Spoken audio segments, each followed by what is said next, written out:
नमस्कार, शुभ सकाळ आणि दहीसरमध्ये तुमच्या सगळ्यांचं स्वागत आहे. आता आम्ही आलेलो गार्डनमध्ये कारण आमचं जरा शूट होतं. बऱ्याचशा कोकणातल्या प्रॉपर्टीज आहेत तर त्याच्याबद्दल जरा शूट करायचं होतं. काही होमस्टेज होते तर त्याचं शूट करायचं होतं आणि आजकाल जरा आम्ही थोडे इंटरॅक्टिव्ह कॉन्टेंट जास्त बनवतो. त्याच्यामुळे इथे बसून आता रील्स केल्या. काही काही प्रॉपर्टीज आल्या तर त्या म्हणजे मुंबई गोवा हायवे टच अशी एक प्रॉपर्टी आहे चिपळूणच्या जवळच आणि 27 गुंठेचा NA प्लॉट आहे. जर कोणाला रेस्टॉरंट, रिसॉर्ट किंवा पेट्रोल पंपसाठी जर तुम्ही जागा बघता ना तर आयडियल लोकेशन आहे. NA जागा पण आहे तर त्याच्यामुळे अजून ॲडव्हान्टेज आहे याचं. ओके, तर ती एक जागा आहे. त्याच्याशिवाय आमच्या मिडगावमध्येच एक जागा आली आहे. 26 गुंठेची जागा आहे आणि तीसुद्धा रोड टच जागा आहे. जर आमच्या मिडगावमध्ये जर कोणाला घर बांधायचं असेल तर तिथे पण तुम्ही बांधू शकता. भरपूर माळाची झाडं वगैरे आहेत. आयडियल आहे एकदम घर बांधण्यासाठी. म्हणजे मार्केटच्या जवळ पण आहे आणि तुम्हाला तर माहिती आहे आमचं मिडगाव गाव म्हणजे एकदम निसर्ग सौंदर्याने भरभरून दिलेलं गाव आहे. ओके, सुंदर समुद्रकिनाऱ्यात आहे. गजबदेवीचं मंदिर आहे. रामेश्वरीदेव रामेश्वराचं मंदिर आहे. सो मस्तच गाव आहे एकदम. ओके, सो या काही प्रॉपर्टी आहेतच. त्याच्याशिवाय एक रिसॉर्ट पण आहे अंजरलेमध्ये तर ते पण सेल करायला आलेलं आहे. तर रिसॉर्ट पण छान आहे. अंजरले बीच टच रिसॉर्ट आहे, रोड टच रिसॉर्ट आहे आणि रनिंग रिसॉर्ट आहे. ओके, सो कधी कधी याच्याबद्दल तुम्हाला जर डिटेलमध्ये जाणून घ्यायचं असेल ना तर रील्स आपण बनवलेल्या आहेत. तर त्या रील्स आता रिलीज होतीलच 1-2 दिवसामध्ये. तर आपल्या प्रगत रिॲलिटी चॅनलवरती किंवा प्रगत लोके चॅनलवरती तुम्हाला या रील्स बघायला मिळतील. तर तुम्ही त्या पण चेक करू शकता. आणि आता प्रेरणा आज सकाळी आता आम्ही फटाफट रेडी आलो. ओके, सो सध्या प्रचंड धावपळ गडबड आहे कारण वेळच नाही मिळत आहे. सो आता बघूया कसं काय प्लॅनिंग होतं कारण उद्या आपल्याला एक रेस्टॉरंटला जायचं आहे. परवा आपण मुंबई 3मध्ये जातो आहे. त्यानंतर मग आपण मालवणला जातो आहे. म्हणजे मी जाऊन येईन, प्रेरणा इथेच थांबेल. ओके, तर पटकन जाऊन पटकन येणार. तरीसुद्धा 2 दिवस तर लागणारच, काही ऑप्शन नाही आहे माझ्याकडे. सो ठीक आहे. आता सध्या म्हणजे घराच्या बाहेर पडायला जरा विचार करावा लागतो की स्पेशली लाँग टूरसाठी 1-2 दिवसाच्या स्टेसाठी पण रिझन ऑब्वियस आहेत. पण बघूया आता काम आहे करावं तर लागणार कारण बऱ्याच गोष्टी डोक्यावरती आहेत. ओके, सो त्याच्यासाठी धावपळ तर करावी लागणारच आहे. सो प्रयत्न चालू आहेत. प्रेरणा पण इकडे मस्तपैकी बसलेली आहे. सो प्रेरणा कसं होतं शूट आपलं? मस्त. सो प्रेरणाला पण आवडलं. हां, झटपट पटापट. येस, झटपट पटापट. आजकाल आम्ही शूट पण एकदम आमचे सगळे प्री प्लॅन असतात आणि आधीच ठरवून येतो आणि पटकन पटकन शूट करतो. ओके, कारण प्रेरणाला थोडा आता हेक्टिक होतं आणि जमत नाही तर त्याच्यामुळे कसं ठीक आहे जमतं. ओके, ठीक आहे. जमत नाही तर मग मी इथे नसते. यस. ओके, सो प्रेरणाला पण जमतं असं प्रेरणा म्हणते. तर उद्या पण प्रेरणा जमवायचा प्रयत्न करणार आहे. पण आम्हाला मुलुंडला जायचं आहे. तर मुलुंड लांब आहे ॲक्च्युली. म्हणजे इथून 1.5 तासाचं अंतर आहे. ॲक्च्युली काय झालं आहे ना की प्रत्येक आत्तापर्यंत रेस्टॉरंट शूट्सला प्रगतबरोबर मी जात आले. सो तो हॉरिझॉन्टल व्हिडिओ बनवतो आणि मी व्हर्टिकल व्हिडिओज बनवते. सो माझं काम एडिटरला सांगणं असतं की व्हर्टिकल जे रील्स तुम्हाला दिसतात फूड शॉट्स तर ते फूड शॉट्स मला माहिती आहेत की मला कुठल्या अँगलने घ्यायचे असतात आणि कसे घ्यायचे असतात.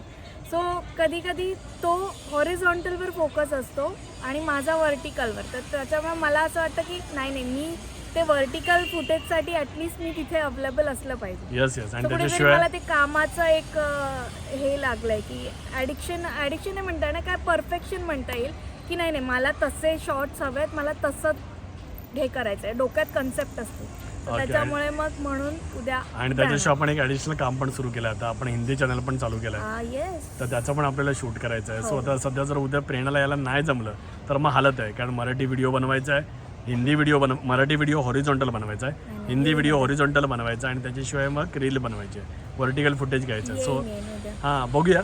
ओके, कारण मला पण ते म्हणजे बघावं लागेल कारण आता ॲक्च्युली 1.5 तासाचं रनिंग आहे इथून मुलुंडला जायला. कधी कधी ट्रॅफिक पण लागतं. सो बघू उद्या आपण तो कॉल घेऊ. तर आता आपण घरी पडूया. ओके, कारण आपण लंच पण करायचं आहे आणि त्यानंतर मला ऑफिसला पण निघायचं आहे. आता इच्छा तर होत नाही ऑफिसला जायची कारण प्रगत ऑफिसला येणार मी, इकडे व्हॉइस ओव्हर आहेत काही ते कम्प्लीट कर. यस. सो बघूया कसं काय करायचं, आज जायचं की नाही कारण नंतर 2-3 दिवस तर भटकंतीच आहे. ॲक्च्युली 4-5 दिवस भटकंतीच आहे सगळी. सो लेट्स आज गेलो तर जाईन ऑफिसला पण कॉल घेऊया लंचच्या नंतर. आणि सध्या मार्केटमध्ये स्ट्रॉबेरी आली आहे तर प्रेरणाने स्ट्रॉबेरीपासून बघा इकडे मस्तपैकी स्ट्रॉबेरी आईस्क्रीम बनवलेलं. काल आम्ही थोडं टेस्ट केलं पण सेट झालं नव्हतं त्यापर्यंत. आता तर बघा चांगलंच सेट झालं आहे, कडक एकदम. माझ्याकडे आता स्कूप नाही आहे. येस. सो मस्तपैकी या स्ट्रॉबेरी आईस्क्रीम. सो बघा का मस्त वाटतं ना आईस्क्रीम. तर बघा मी पण घेतो खायला आणि त्याच्याशिवाय आई पप्पांना पण दिला त्यांना विचारलं. सो आई कसं आहे? एकदम छान स्ट्रॉबेरीचा फ्लेवर आलाय हा. गोड कमी त्यामुळे स्ट्रॉबेरी खाल्यासारखी वाटते स्ट्रॉबेरी खाल्यासारखं वाटतंय पण साखर टाकलीच नाहीये हा. ओके तर त्याच्यामुळे अजून छान त्यामुळे छान वाटतं लागते हा इकडे बघा मिस्टर लोके पण साखर घालून गोड होतं छानपैकी आईस्क्रीम खातायत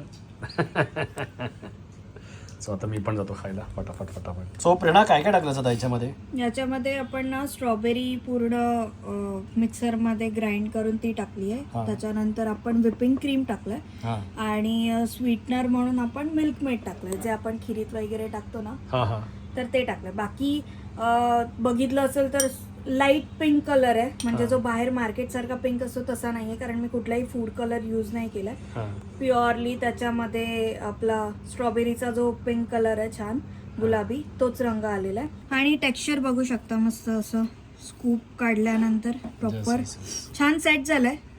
काल So, आता बनवलं होतं. पटापट खायला घेतो सो संध्याकाळची वेळ आणि आता मी आणि प्रेरणा परत एकदा टेरेसवरती आलेलो आहे आणि आज जाणार होतो ऑफिसला पण मला काय झालं वेळच नाही मिळाला कारण जसे कॉल सुरू झाले तर मग कॉलमध्ये बिझी झालो मग एडिटर्सबरोबर डिस्कशन टीमबरोबर डिस्कशन त्यातच बिझी झालो आणि त्याच्याशिवाय आज काहीतरी एक नवीन सुरुवात केली आहे ओके सो ते मी पूर्वी करायचो आणि बऱ्यापैकी करायचो okay so fictional writing okay so ते फिक्शनल रायटिंग मी का करतो आहे तर त्याच्याबद्दल तुम्हाला लवकरच सांगेन ओके सो नॉन फिक्शन तर मी लिहित असतो असं बऱ्यापैकी ओके पण फिक्शनल लिहायला आत्ता जरा वेगळीच मजा यायला लागली आता मला असं वाटतं मी एक अर्धा पाऊण तास बसलो आणि फटाफट एपिसोड 1 लिहून काढला एक बेसिक स्टोरी लाईन होती डोक्यामध्ये सो ते तर झालं ओके सो ना बरं वाटतं आहे जरा ओल्ड डेज आर बॅक असं वाटायला लागलं आहे अचानक ओके आणि त्याचं पण कारण आहे कारण जस्ट म्हणजे कालच एक आपले जुने मित्र आहेत आदित्य निमकर म्हणून तर त्यांच्यावर गप्पा मारत होतो.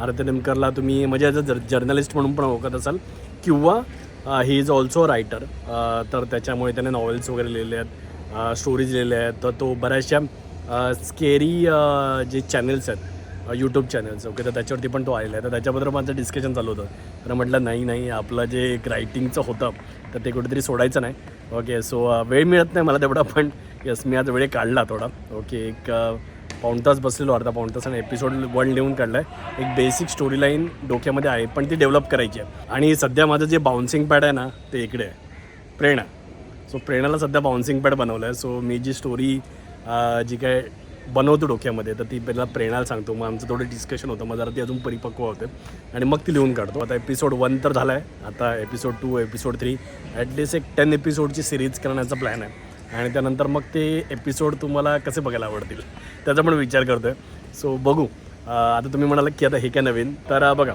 माणसाचे इंटरेस्ट असतात तर ते इंटरेस्ट माणसाने फॉलो केले पाहिजेत माणसाची हॉबी माणसाने फॉलो केली पाहिजे आता वाचन ही माझी हॉबी आहे आणि लिखाण पण हे पण माझी हॉबी आहे ओके सो जर त्याच्यातून काहीतरी क्रिएटिव्ह काहीतरी प्रोडक्टिव्ह बाहेर पडत आहे तर नथिंग लाईक इट आपलं जे डे टू डे काम आहे तर ते काम आहे मी तुम्हाला असं नाही म्हणत आहे बघा रिअल इस्टेट काम आहे हॉस्पिटॅलिटी काम आहे प्रगत ॲग्रो मँगोचा बिझनेस काम आहे कॉन्टेंट क्रिएशन मला आवडतं पण at the end of the day मला असं वाटतं कुठे ना कुठेतरी ते पण कामच आहे सो त्याच्यामध्ये हॉबी म्हणाल तर वाचन आहे ओके आणि थोडंफार लिखाण पण आहे तर बॅक टू हॉबी आपण आपल्या हॉबी पण जपल्या पाहिजेत काय म्हणता